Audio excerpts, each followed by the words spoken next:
All right. I am joined by Miss Maheshane. Welcome back. Yes, it's my second time. Yeah. Thank you. I was just sort of reminiscing, not reminiscing, but I was sort of thinking that I think you're a good broadcaster if you can bring people back and they're actually willing to come back. Yes. It means that you did something right at some point. Sure. Yeah, thank you so much for honoring the invite again. And please introduce yourself and what you do. Okay, my name is Sive Maheshane. Professionally, I am a candidate quantity surveyor within the building industry. Currently working with a construction company. So yeah, that's what I do. I'm assuming people know what quantity surveyors are. So yeah. Cool stuff.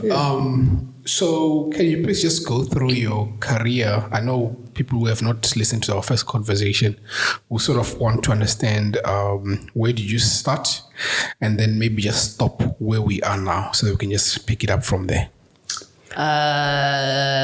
From the beginning? From the beginning, from tech up until now. Okay. Just to give us like a quick recap. I know some people are like, okay, I mean, why we have had Sive here. Yeah, I know why. Why are you saying the same thing over again? Just give us a recap of your career. A recap. So if you want to be as a quantity surveyor, so I went to Peninsula University of Technology. You do a national diploma in building, and then you specialize on your fourth year. You specialize in quantity surveying. That's where you get your BTech degree, or in construction management. So I specialized in quantity surveying. So that's about 4 years. And then the nice thing, what they do, if you go to a sort of like a technical, if I can call it, is that within the 4 years, you have a year where you go out into the actual world to practice. That's in-service training. Yeah, in-service training practicals. And then you go back then for a year to kind of consolidate everything. Then you graduate, and then you go back to the workforce. Yeah, so that's how the course is structured. So I did that, and then after graduating, I worked for maybe a year. I worked for a quantity surveying firm. So there's obviously, just like any other career, there's quite a number of routes one can take. So it's either you work for a quantity surveying firm, or you work for a construction company, or you work for a government, a bank, or whatever sector your skills can be used. So I went to work for a quantity surveying firm for about a year, where I was doing my in-service training. I sort of like went back. And then after that, it was in Plettenberg Bay, where I come from. And then after that, because Plettenberg Bay is quite a small town within the Garden Route, I think there's only so much of exposure or the diversity of the projects. Because if you want to develop or grow in your career, you need diversity in terms of the types of projects that you want. So mostly we did hospitals, we did mostly government projects. We built hospitals, schools, RDP housing, and then there were a lot of private homes that we did, because it is a holiday place. So we did a lot of private homes. So I was like, I need to diversify my profile of what I can be involved in. So I got work in Cape Town, which is where I studied. Yeah. So I'm like, you know what? I will not pass this opportunity. Let me go back to Cape Town. As you know, Cape Town is more on a spectrum of things, more bigger, more grander in whatever you can, do. So even when I came here, I worked for a consulting firm as well, quantity surveying. Sure. Yeah. where obviously my projects then would have diversified as I wanted. We're more involved in projects like warehouses. I remember we did in Waterfront, we did the Red Bus office, we did the aquarium, renovating the aquarium. So you see that there's more, because of where you are, there's more you can do. And then I decided to leave even then, I think after year 2. Because one of the if I can say the challenges is that in a quantity surveying firm, it's more, you're more involved with the client than the actual work, especially when you're a junior. So I wanted to learn more because I believe you also in construction, is that you need to know more of what's happening on the ground. Site, yeah. Yes, on site. You need to know how things are put together so that you can be able to be good at even specializing in those things. You become a better consultant if you can know. Yes, you become a better consultant by being on the ground, I think, in any form. So I decided then to now work for a construction company. I think the difference is that now you are working for the builder. So you are more involved in the work. Yeah, sure. You are more hands-on, you are on site, you're part of the site management team. So everything goes through you, how the building is put together, the cost behind it, everything. So you don't just get the high level scale of things. You are more on the ground. So so I'm still with the construction company, still gathering more experience.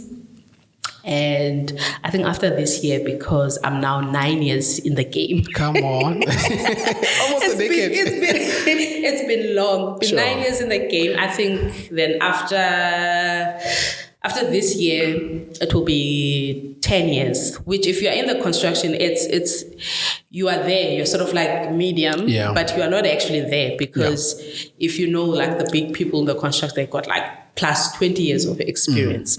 So I think after this year, then I'll be able to decide because at least I've gathered, 10 years is a good run. So I'll be able to be like, okay, then what now? Yeah. I think maybe we can get to that on the professional side. You said you're a candidate. Yes. So we can get to that. I just want to maybe get back on your earlier stages of your career.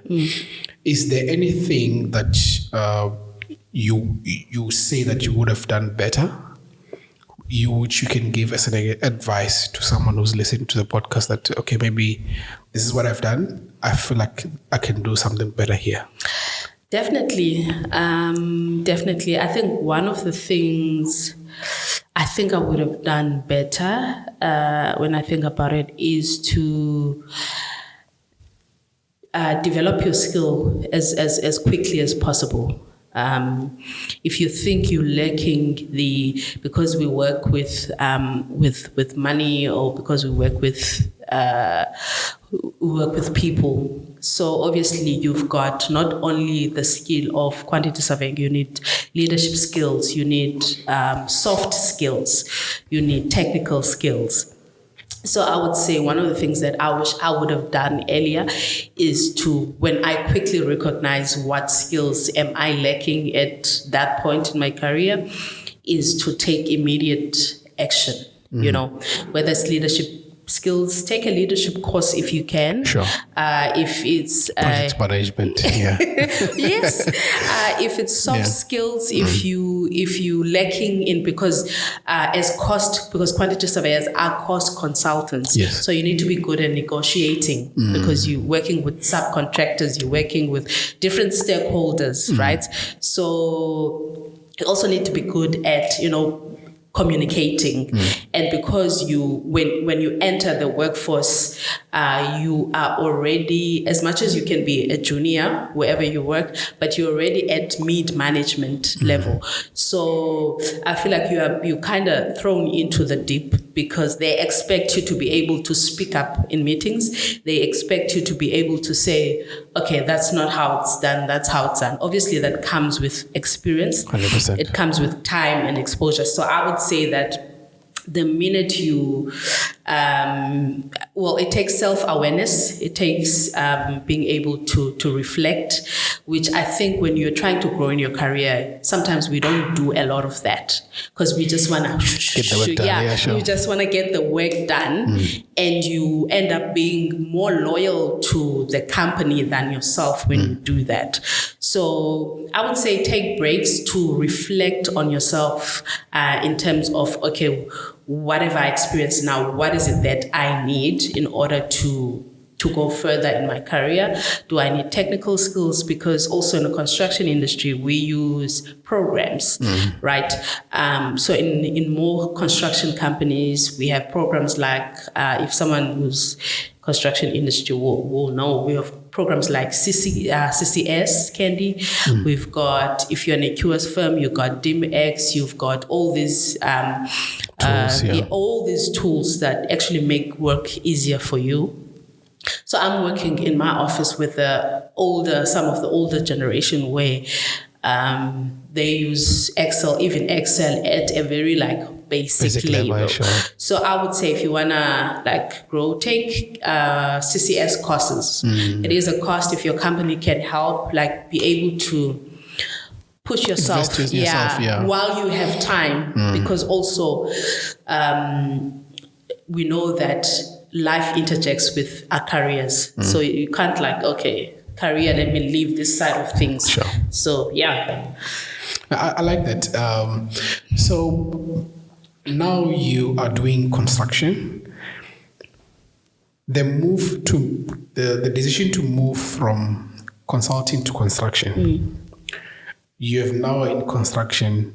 When you look back in hindsight, there's sort of a similar question that I asked earlier on, but I want you to sort of explain in terms of your future goals. Does it sort of speak, because when you moved because you wanted to try something else, be in the trenches, work with the stuff hands on? Has that paid out, and how has it paid out?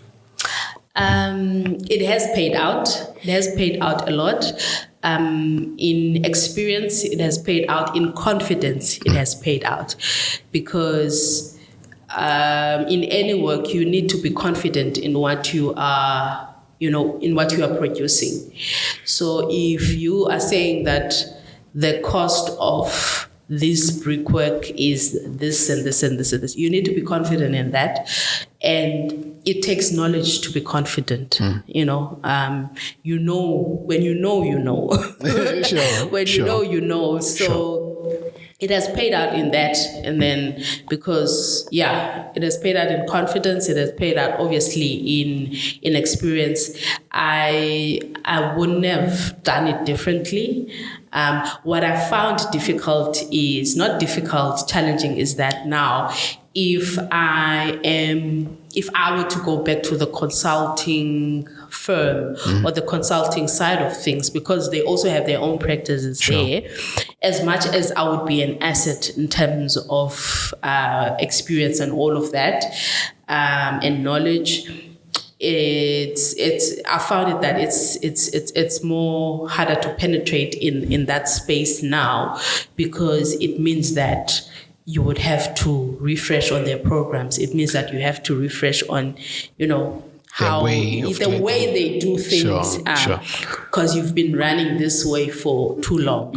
Yeah. So you just hopefully and prayerfully so get a company, an organization that is willing to take you with your positives and be able to take you on that journey again.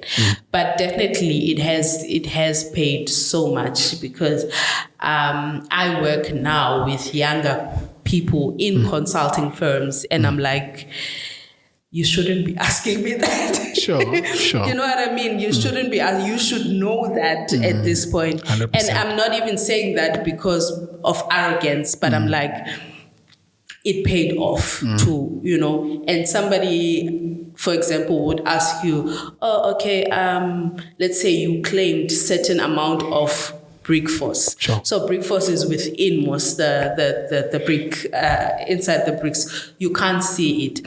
Now, if you have not been on site, you don't know how at what level do you put in your brick force. Sure. And all of that. Is like, how do you claim so much meters of brick force? Yeah. And I'm like, dude, don't you know how, technically how brick force is built in and all of that. So that's just like a typical example of that.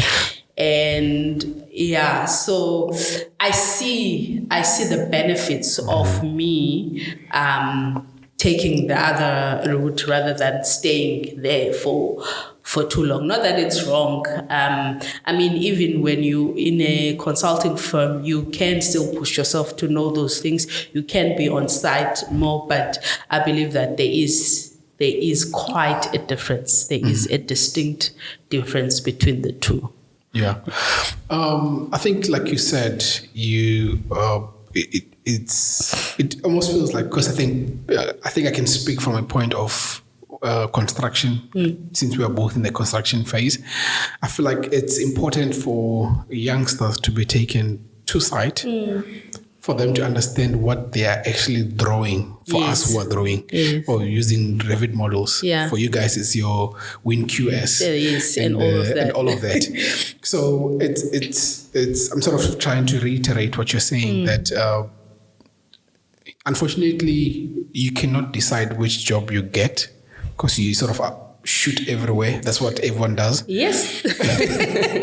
Unfortunately, we would like to choose, but yeah. Yeah. So everyone just shoots everywhere. Like, okay, now working in the pharmacy. Like later on you realize that, but pharmacy is like only one spec. I could have maybe done construction that does almost everything. Yes. So I'm just reiterating what you were saying now, and the next question is, what is it that makes a good quantity surveyor? And I think what is it that makes a good quantity surveyor for you now? I think we'd have to look at the job description of a quantity surveyor. And what will make you good is excelling in those aspects. So quantity surveyors, as I said, that it's cost consultancy of consultants of the building industry. So we do tenders, we do construction claims, we do valuations. I'm speaking like more on a high level. We do. Sure.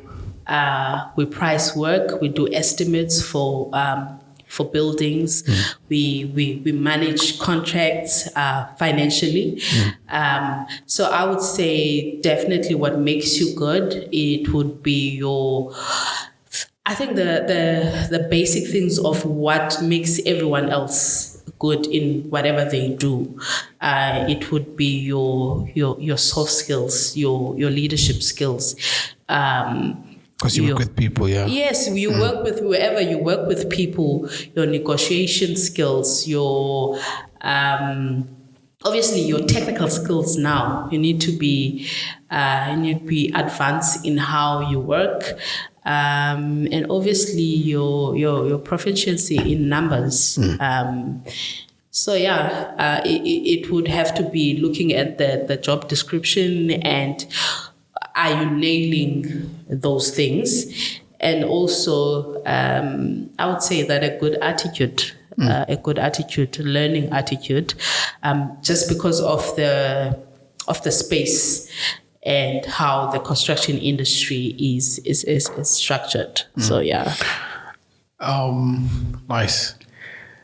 What is what can you please just give us maybe one project that we worked on, you're sort of proud of. I know with us, we do like a lot of projects. We're like, I really love this project, and it's sort of, I'm proud of it. And also maybe just also touch on what is it that you learned, and what were the challenges also in it. Okay, so one project, I don't know about proud, but I'm happy with. Yeah. I think one project that is very public that I can mention is we got a contract. We were working with sponsors from Switzerland, where we were building sort of like houses in Khayelitsha. For the people. So there is a section in Khayelitsha where there was just like shacks and stuff. So we obviously get funding through the whatever consulting firm. And then obviously we tender for the job, we got the job. And I think working with the people, for the people, I was really like proud of that. If you well, obviously, I can give you the name and you link it. If somebody Googles it, you'll see it. It's quite public. And also working with organizations within the community. Because I feel like as professionals, consultants, sometimes we work in these high-end jobs, building offices, building private homes. You sort of like... you forget about, your community. You forget about some of the things that matter in life. So I'm really proud of that project. We recently did a phase 6 where we're building a community hall. We finished building a community hall.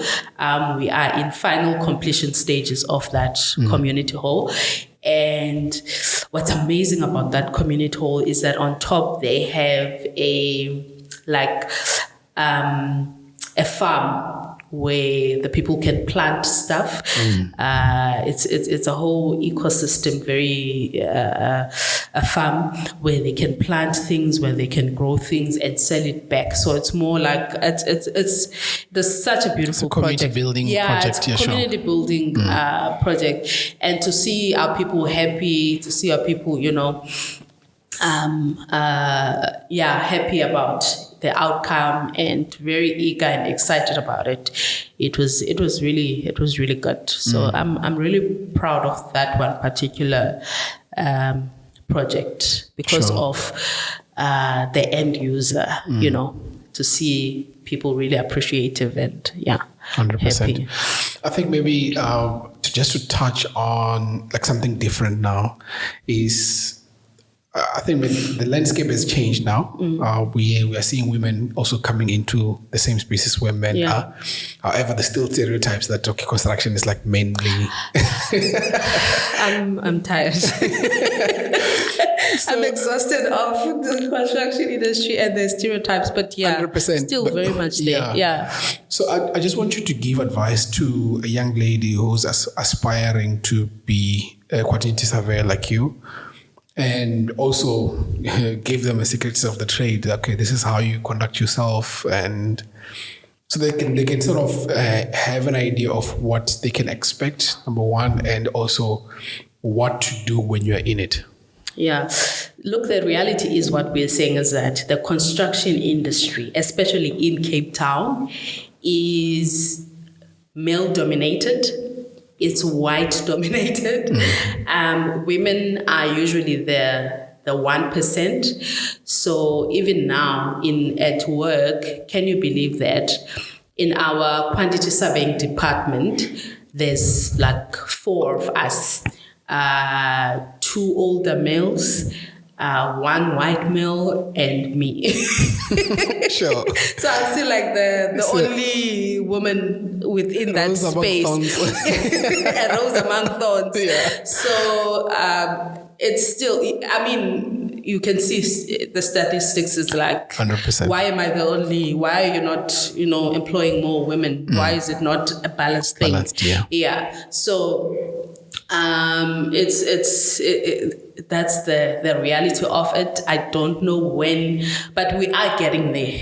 We are pushing for equality. We are pushing for, for more women to be in these spaces.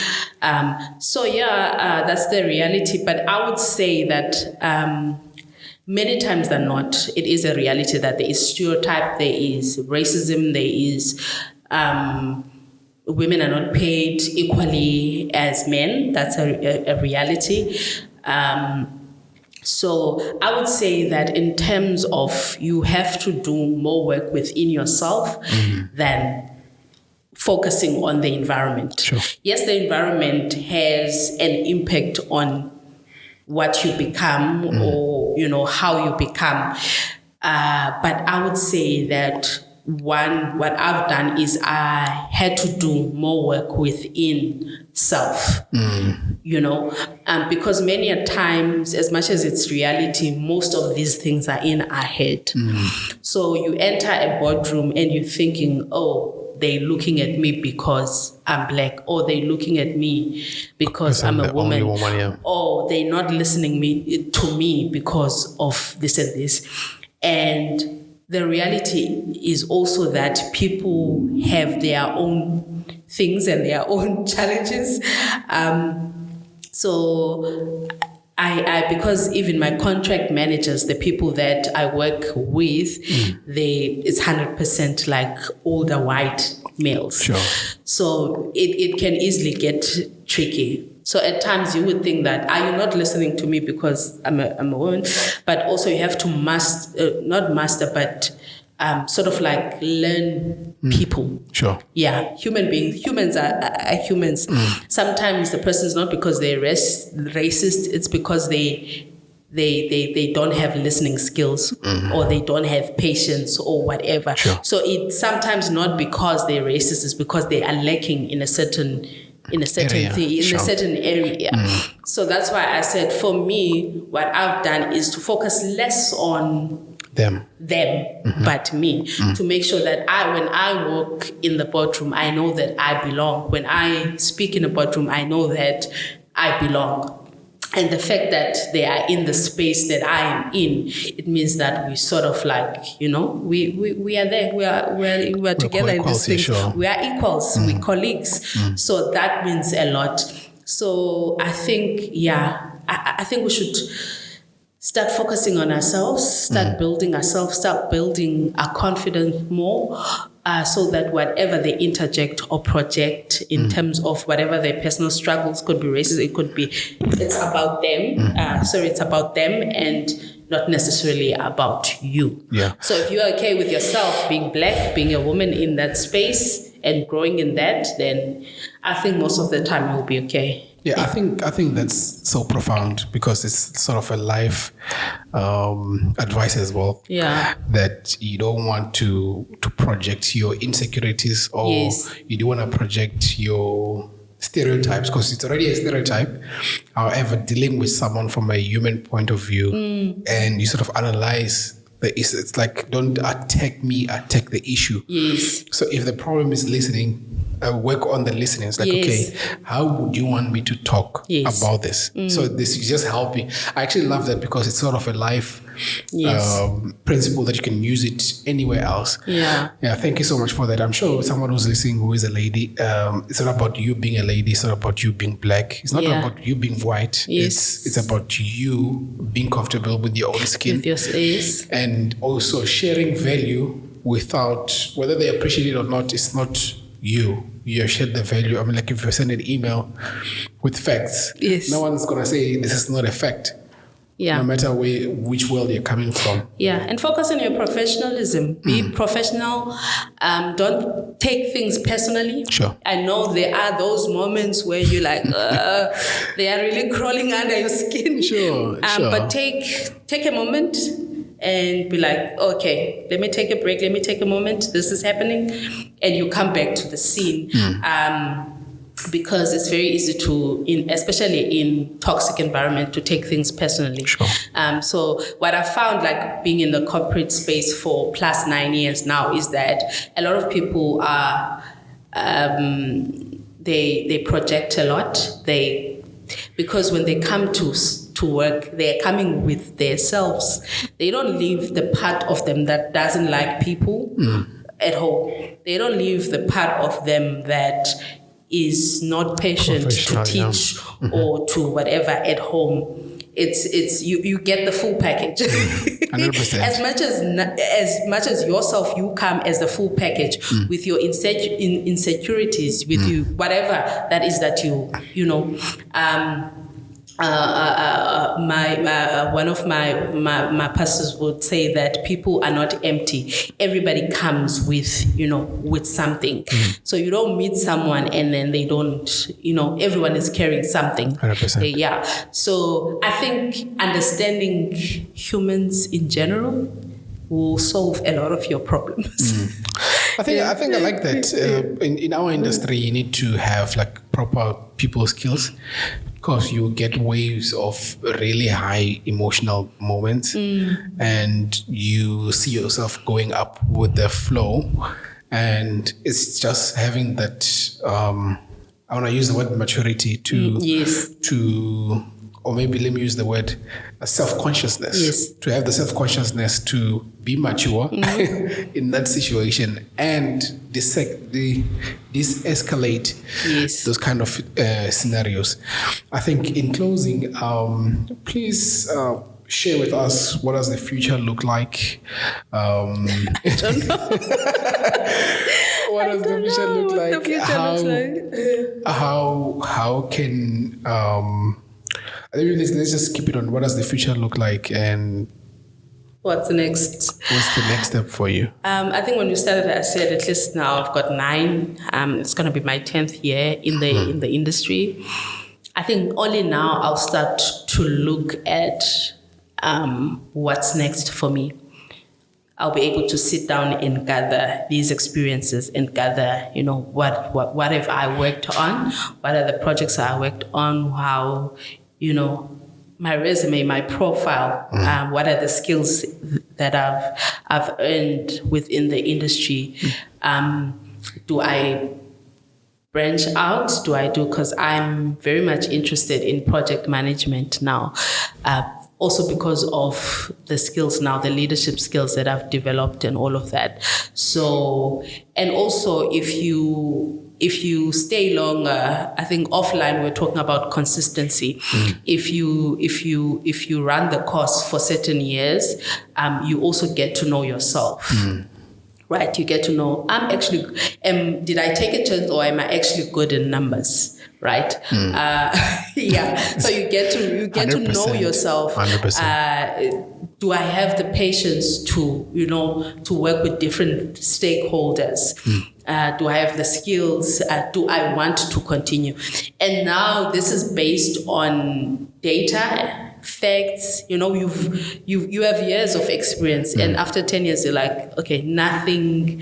You are able to say this has not changed. For me, this has worked for me. This has not changed. This is not going to change. As you say, after 10 years, you're still facing racism. After 10 years, it's still a male-dominated industry.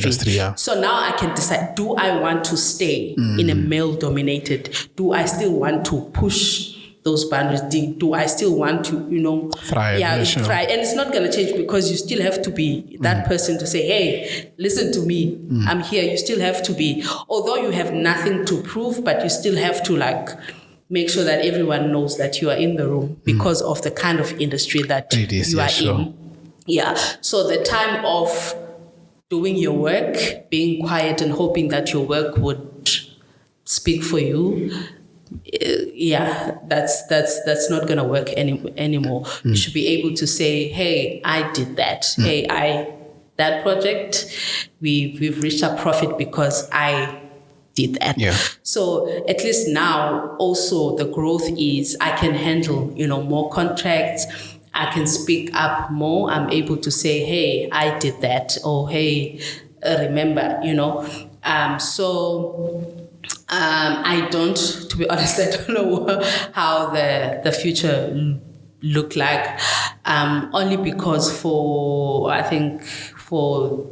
a year now. Obviously, as you know, I became a mother, so my mind has been a little bit off in terms of my career. Sure. Yes, I'm working and stuff, but I haven't been really focusing on career growth, what, and all of that. I've just been working, but really, my mind has been on other things. But I think this year, at the end of this year, I'll be able to reflect and say, Sure. as I said, that one thing that is on me is that I do want to focus on more on the management side of things, 100%. not only financial.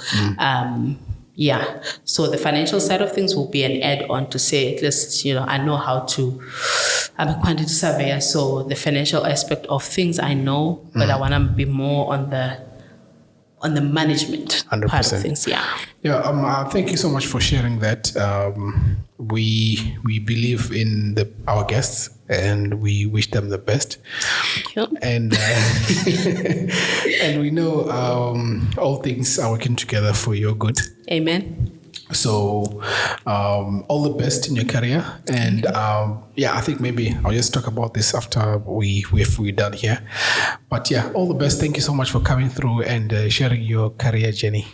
Thank you. Hopefully I'll be back again that time. Yes. Thank you so much. It's always nice to be here, and you guys are doing so well. Keep on moving. Keep on doing what you're doing. It's all good, all great, and for a greater cause. So thank you. Awesome. Thank you so much.